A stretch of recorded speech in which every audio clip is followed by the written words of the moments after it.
Welcome to the Boundless Podcast, exploring the human side of work. I'm your host, Paul Millard, and I'm fascinated with how we can imagine past the default path to do things that matter. I have conversations with entrepreneurs, freelancers, and thinkers who are questioning the role of work in our lives, who are thinking about how we can unlock creative potential in ourselves and organizations, and are carving new paths in the world to create a more human future of work. If you want to support the podcast, check out the Patreon link in the show notes. And for more information, go to boundlesspod.com.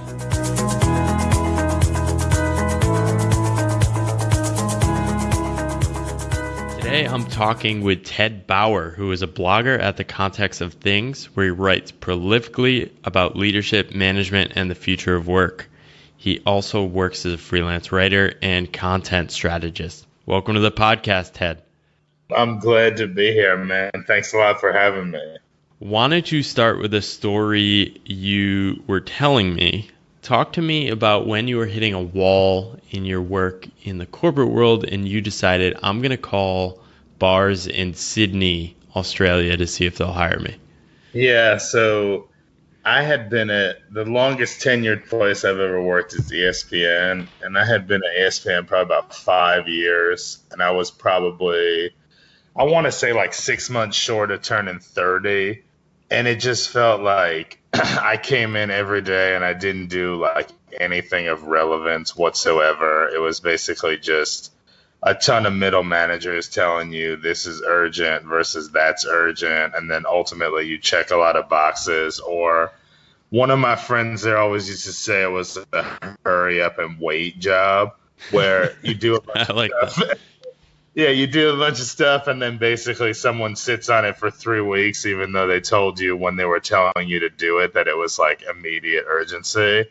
So I just felt like, okay, 30 was a big number. Like people probably go through I don't think people live to 120. So I don't know what it is, maybe a third life crisis or whatever. But I just felt like 30 was a big number. And I was living in New York City at the time. I was kind of tired of New York City too, cost of living and other stuff.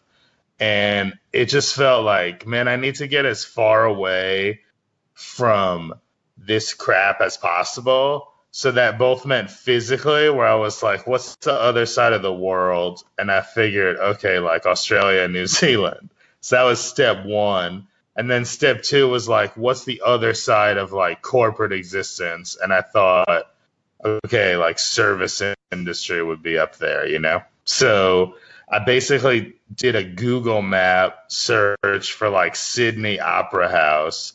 And I figured, okay, that's probably a touristy area, so like bars around there might suck, and they could be corporate bars, but I bet they get a lot of people in there. And I literally wrote down like the phone numbers with international extension of like 5 bars near the Sydney Opera House, and I called all of them.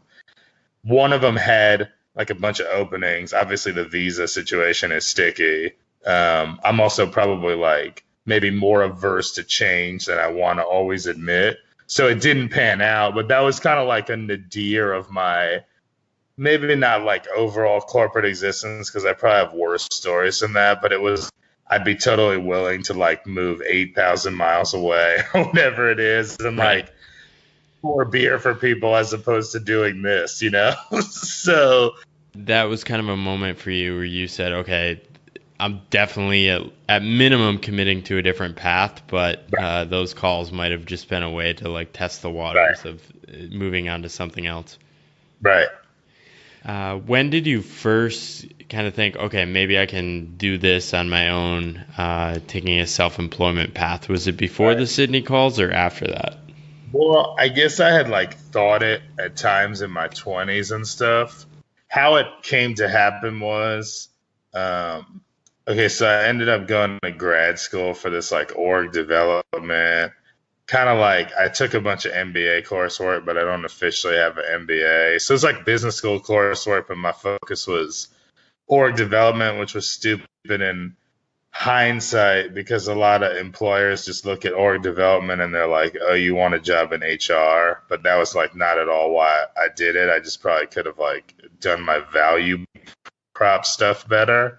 So just financial necessity wise, I finished that program and I was probably like 33. And I got this job down in Texas where I live now. So that was like about 250 employees, like privately held company. So not super corporate, but it had a lot of the same hallmarks of like corporate BS to it. I had been there about 18 months and there was like revenue erosion. Plus, like, I didn't really have a good relationship with my direct boss, which is like partially my fault, partially like I don't think she even fully knew why they hired me, but then she was my direct boss, which is all too common too. So I got laid off from that job, and I would say that was like when I had to like force myself to do it. At the time, I was probably making like $1,000 a month doing like side, like writing, helping people out with like how to structure content, maybe some low level SEO stuff. So obviously $12,000 a year isn't that much to live on, but I knew I had okay, I have something where like people are willing to pay me up to $1,000 a month. Like I can probably extrapolate that into something bigger. So it was kind of a mix of like, okay, I have to do this now because I didn't really want to go through another like hiring process. I was just kind of like tired of it. So the catalyzing event was like, okay, I don't have like gainful employment. Probably for like 7, 8 years before that, I had thought to myself like, okay, I could do something individual or go on that path, but I'm sure there was always kind of like a fear element there too, you know? Right. So I'd love to dig into some of the writing. You write often and at length, and still manage to be quite readable and interesting, I think. And I think you wrote about this at ESPN where you were coming up with story ideas and you were able to just come up with a ton of ideas. Is that something you've always been able to do? If you come into ESPN on the production side, like TV production side, you have a 6 month kind of like trial period. So you are getting paid, but you don't have health insurance, and you're getting paid like very little, generally speaking. So I think it's like maybe you're making like $500, $600 a week. I came in like 2005, so it might be higher now with inflation or whatever, but it was probably like less than $500 a week, and you don't have health insurance. So during the 6 months, you get a bunch of different assignments. So sometimes you like prompt TV shows on the network, and some like, so you get a game to watch and you just like figure out what's important from the game, and then you work with the producer. Highlight supervisor is kind of like another job title over there. You work with two types of people on turning it into a highlight. So you obviously start with really insignificant games, and then if you have some aptitude for it, you get a little bit more. At the same time, there's a distribution list for all these senior executives, not like Disney level, but ESPN level. You're supposed to send a story idea, and they tell you when you do onboarding that you should send one a week. So you should send 24 in the 6 months. And you literally get to use this distribution list, which is amazing. Like, they give you permission to email like all these guys making hundreds of thousands of dollars. It's like they unlock the list for you, and then you're just supposed to put your name, story idea number, whatever number you're on, and then the title, and then you either attach it or put the story idea in the body of the email. When I went to this onboarding, basically the lady that ran it said, okay, if you want to get to the end of the 6 months and get a full-time contract, we suggest that you end somewhere between 20 and 30. And I was thinking, like, in 6 months, like 30 ideas. I feel like human beings can do better than that, you know? Yeah. So I started probably slow just because I didn't know what the what the reaction to it was going to be. So probably in the first week or two, I only did 3. Obviously, it's a list with all these executives on it. Unless your idea is really, really good, or you have a bunch of typos in it, no one's going to reply all because like they don't really care about you. You don't impact their lives that much at this point. Right. So I just started getting up to like second, third, fourth week. So through the first month, I was at like 50. And then it was like people started like noticing more. I did get a couple people at like when I was at 50 who were like I had executive level people that would email me and be like, hey, slow down, like you're doing too many. I had gotten like 3 or 4 of those in a row. And I wrote back to this executive who I don't think I had ever met face to face. And I was like, hey, could I just ask you, like, are they of poor quality? Like, are they bad ideas? And he was like, no, they're good. But like, I just don't understand why you're doing so many. And then I wrote back and I was like, well, if they're good, what does it matter? Like if it could benefit like your network and your job and your silo, like who cares how many I'm doing? When you're in this 6-month trial period, you have an advisor. And my advisor was like a news editor guy for ESPN. And when I started getting close to like 100, I don't think anybody. Okay, I think the record before me was like 76 for 6 months. So when I started getting near like 70, he started like getting nervous, which I always thought was hysterical. And I'm like, well, why are you This is nervous? fascinating. Like, wouldn't it look good for you to have a direct report who like is like beating some record that existed? And he was like all like super nervous about, oh, like, I don't know if you should go over 76. And I'm like, dude, I'm going to do whatever. If the ideas are there and they're good, I'm going to do it, you know?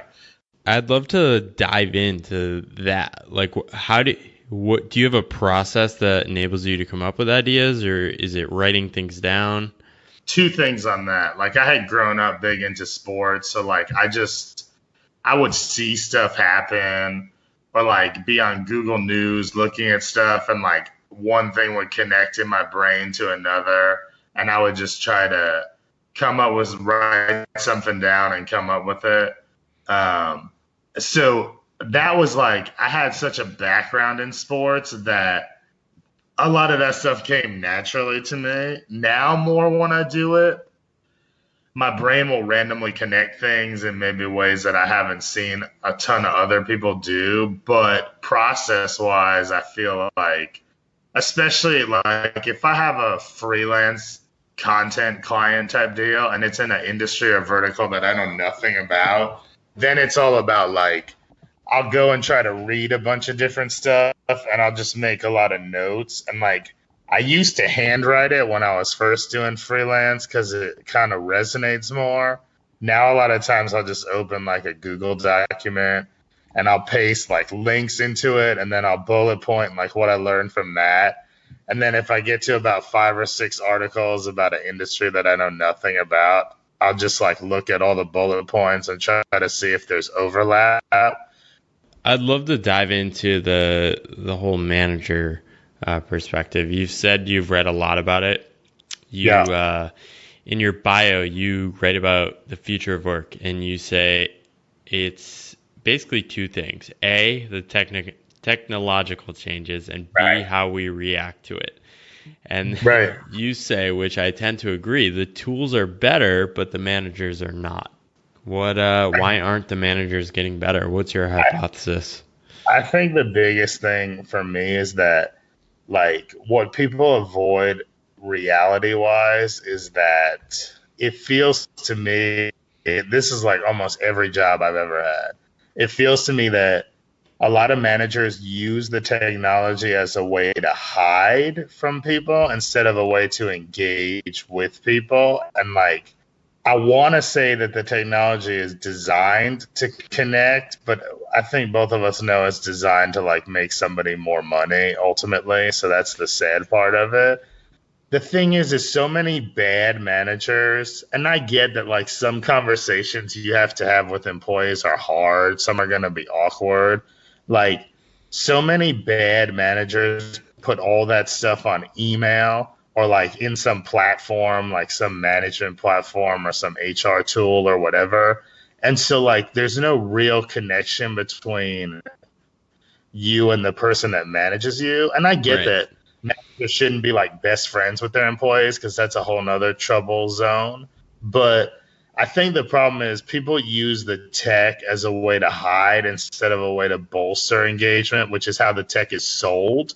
The dudes that sell those types of platforms, they're selling it as like there'll be more connectivity, more engagement, more productivity, more shit will get done. But that's not how most people who are direct managers tend to use it once it's in the organization. And then the second thing I would say is like if you've ever read like I'm trying to it might have been like Keynes or whatever. There's like some 1920s, 1930s economists who were saying like just stuff that like Tesla and Edison had done with like the radio and their inventions and whatnot. Like people were saying like tech is going to get to a scale where nobody's going to need to work 40 to 50-hour weeks. And like I don't know if we're fully at that, but like certainly like just with the invention of like Google and Microsoft and like their productivity tools or whatever, like we shouldn't be working more than we were in like 1983, but that's what like most studies say. I think you're right that it was Keynes. Yeah. So the second thing I always think is like maybe the fact that we have all these platforms, maybe that's the other problem because companies buy them by like silo and then it creates this thing where like just to get your basic job done, an employee has to check like 12 platforms a day. And I don't think anybody realizes how tedious that is. And like one time I was like real frustrated and I just posted some version of what we're talking about on LinkedIn just as like a one off. And that thing had like 82,000 views and like over Wow. like 1,500 comments. And like I can find it for you. But it was like, I basically was like, the thing that sucks is when you, okay, whether you're contract, full time, whatever, you start a new job and it always feels like some manager is like, okay, like if you want to talk to the team, you have to check Slack. And then if you want to know where projects stand, you have to check Asana. And then like the actual documents are in Dropbox, but we edit stuff in Google Drive. And it's like you literally get to the point where like just to come in every day, you have to have like 10 things that you can check. So I think that that also drives down like the notion of engagement or productivity, and it creates this disconnect because managers a lot of times don't fully understand all the tech that their team is even using. And then Right. I feel like they get like anxious about that, like, oh, maybe I'm gonna miss something or some number's gonna be missed. So they like try to clamp down on certain things, which makes it less organic. So I just feel like the whole ecosystem around like managerial technology, productivity tools, etc., is almost like set up to fail, which is like not what the situation should Right. be. Yeah. Yeah. I I think it's hard to quantify too, right? And you might institute a new tool and you can clearly say, okay, this makes our process slightly Right. more efficient.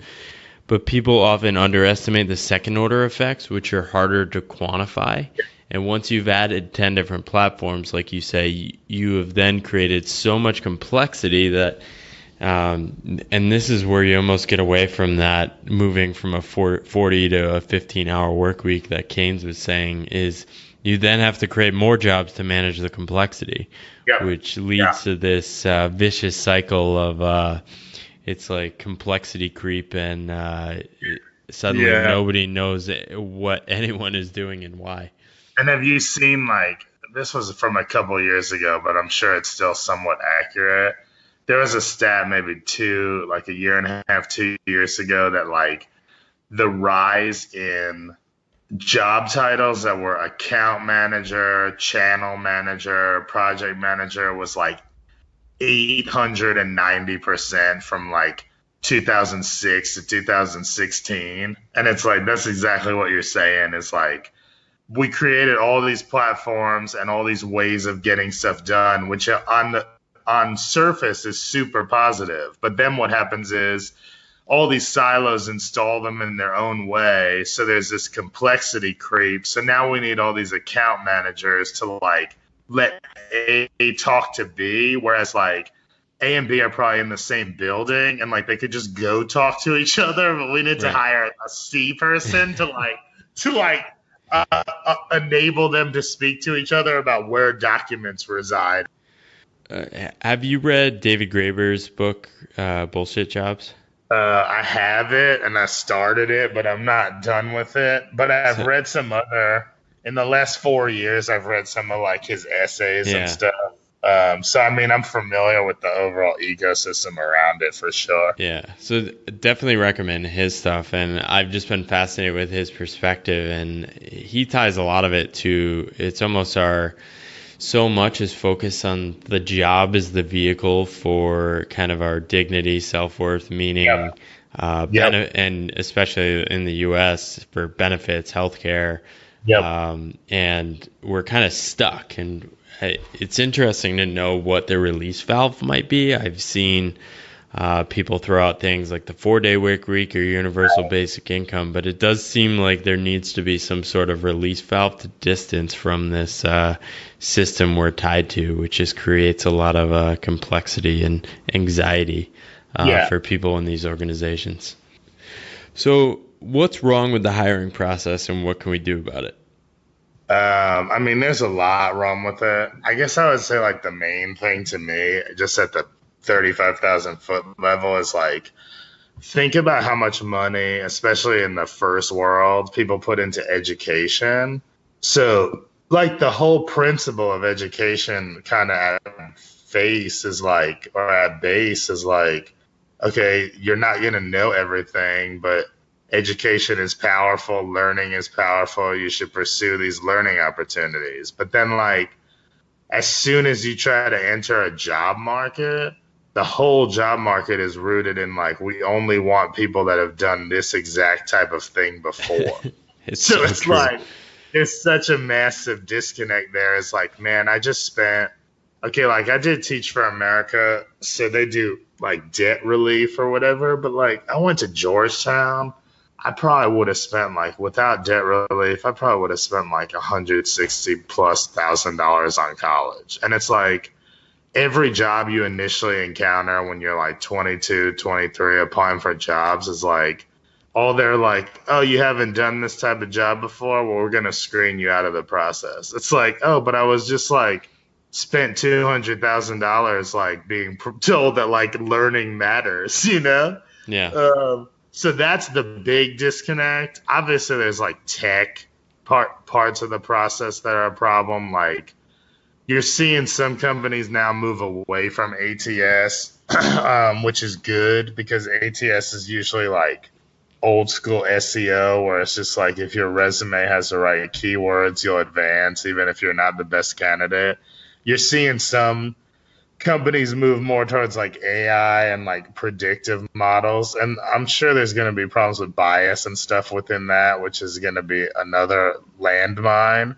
But it's like better than the ATS system, which I feel like probably most people have encountered those, where it's like you got to enter 27 screens of data about yourself. I think it's like anything too. It's I've seen a lot of companies I've worked with. If you have a culture that is not high performing already, and then you layer in technology, it's just going to amplify a lot of the mistakes you're already making. That's 100% true too. And then I would say another thing with it is like, everybody in every like business article ever, whatever the topic is, hiring or anything else, they talk about like executive buy-in and how important it is. And like, here's the thing. If you really want to know why hiring is broken, if executives really cared about the quality of people they were bringing in, they would never house that stuff in HR. It would never reside out of HR. Executives don't talk to HR on a regular basis because it's not relevant to their jobs. So if they really cared about it, they would house hiring out of operations or something and make it a scientific process, and they would use HR or legal for the compliance side of it. And that would be, if you want like people to actually care about it, you need to house it out of a place that the guys with the most authority are actually talking to, you know? And final thing I would say is just like, it's still rooted in like so much subjectivity, which is paradoxical because it's like we live in this thing where like data is supposed to be the new oil and everything, but like we still have these like super generic subjective interview questions. And it's like, okay, well, if it's not an entry level candidate, you should be able to find information about like where they worked previously, what they worked on. Like you can design specific questions about their past experiences, or even ask them like, what if people came to interviews and the hiring manager was actually like, okay, we created this position because we have XYZ problems in this department. I know you don't have full context on all the people and the problem, but just from what I've told you, like, what do you think you would do? Because then you're actually like testing their ability to think. Yeah, totally agree. I'll tell you, I'll give you one like semi-funny story. It's like when I was coming out of that grad school program, there's a company in Tampa. Like I didn't really want to live in Tampa, but I needed a job. And I had 7 different interviews with them, and each one was with a different person. Each one was about 35 minutes to an hour. And like it kind of each time the person went up in importance, like their title went up, but not even that much. Like they were all kind of in the middle. Like all 7 people, so let's say HR and then 6 like managerial type people. All 7 people asked me legitimately the same questions for 35 minutes. There was no difference. Wow. Yeah, they could have just videotaped one of the interviews. Yeah. I mean, what fundamentally drives you in your writing and like the making sense of this? Is it just like waking people up to these things going on, or is it just trying to push people to think a little bit differently about things? Yeah, well, I would say like when I first started doing it and it was more about work, it was honestly like a little bit because I was still working in full-time jobs when I first started writing more. And I would say it was like a little bit of therapy, like personal therapy for myself at that point, just like coming across statistics and realizing like, okay, some of the stuff I believe or see in jobs that I'm holding is not uncommon. Like other people feel this way or experience this stuff. So that's part of it. I think legitimately like there was a degree of like this was therapeutic for me. And then it's just like, man, every year Gallup comes out with like some state of the global workforce thing, and you'll see like 14% of people in the whole world, like, or at least the first world, like their jobs, or I don't know how they measure it different ways to different years, but it'll be like wants to go to work every day or whatever. And you're like, man, how is that possible that like 1 in 8 people like their jobs when it's like such a major element of capitalist first world societies, you know? So what you said about like the awakening, eye opening thing, I think that's part of it too, is that I just feel like I've met people who love their boss and love their job, love their company. That's awesome. But then I have 2 friends in that boat. And like one of them, that company hit like revenue erosion stuff, and he was fired within like 3 weeks. And like it took him 7 to 8 months to recover from it, because the whole first 4 months he was like, man, I had such a good relationship with my boss. I liked my company and what they stood for. And like that happened around when I had been writing like a year and a half, and now I've probably been blogging like 5 years almost. But like I just remember even in that period being like, people need to understand that like a job is not promised to you. Like these companies are, even mid-sized companies, even small businesses are going to have to make decisions off the bottom line, and that makes sense, you know? So there is like a wake-up call, awakening thing for me where it's like, I think that there are too many people that believe like like some degree of loyalty still exists or whatever. And ideally it would. I just don't feel like it's actually there.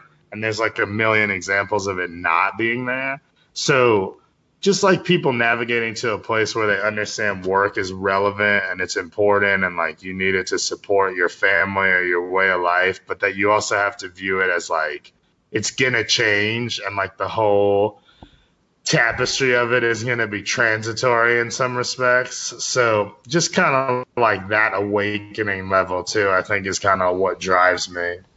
And what would the phrase "the human side of the future of work" mean to you? I want to say that it would be more about almost like what we were talking about before with the proliferation of tools and complexity creep. I want to say that would get to a level that becomes a bubble, and then people are like, man, we need more face-to-face interaction. We almost need a return to analog where not paper storage wise, but like people are walking 190 feet to go talk to somebody about a problem instead of like leaving it in a platform or emailing it. So more like human connection in that context. And then I think this ties in with the Graeber stuff. If we get to like 35% automation, 50% automation, whatever that is, the best the worst companies are just going to view that entirely as a cost thing, and they're going to lay off human workers that jobs can be replaced. And that's like definitely going to happen at some companies. The best companies would find new opportunities or new contexts for those human workers and be like, okay, maybe customer support, because there's going to be an adoption scale with like, obviously we talk to chatbots during the day, like right now, but there's going to be an adoption scale with like automated tech doing higher level customer stuff. So maybe like retrain some of those people whose jobs are redundant now. And like the best organizations hopefully are going to make it so that those like the human beings in their companies are going to have like a lot of ability to do like, I don't want to say purposeful because that almost sounds like a buzzword, but like at least pull a salary and do something that's like a little bit higher order than their previous job, which obviously was low enough that it could be automated out. So I think just finding a usefulness for the human beings that you have, and then realizing that there's still a place for like going and talking to people, like working through problems that way. I don't even mean meetings because obviously those are their own disaster, but just like having like empathy for like that these people have needs in your organization, and also realizing that like sometimes a conversation about a work issue can solve stuff way more effectively than like 35 emails can, you know? Right. So those would be kind of like the higher order ways that I would look at it. Awesome. And where can people find out more about your writing or what you're up to? Okay, so the main website is thecontextofthings.com. And then my Twitter is at Ted Bauer 2003. I'm on LinkedIn as like Edward parentheses Ted Bauer because I tried to put my legal professional name on there. So those would be the big places that you can find out what I'm doing. Fantastic. Well, it was great talking with you today, Ted. All right, man. I appreciate it. Thank you so much for having me. Thank you for listening to the Boundless Podcast. If you have feedback, guest suggestions, or ideas I should explore, I'd really love to hear from you. One of the best things about this journey I've been on is connecting with all the people from around the world who are resonating with some of the ideas, some crazy, some better, some worse, that I'm putting out into the world. You can email me at paul@think-boundless.com or find me on the various socials, which I link in my site. So I'm focused on keeping this podcast ad-free, clear of requests for ratings on various platforms. Basically just want to keep it useful, interesting, and worth listening to. You guys hear enough about different underwear and sleep mattresses that people are pushing. I mean, how many mattresses can people sell? It's unbelievable. Anyway, if you do want to support this podcast and support this crazy journey I'm on, you can do that on Patreon through the show notes link. And this is just so much fun. And I really thank you for listening and the continued feedback and support.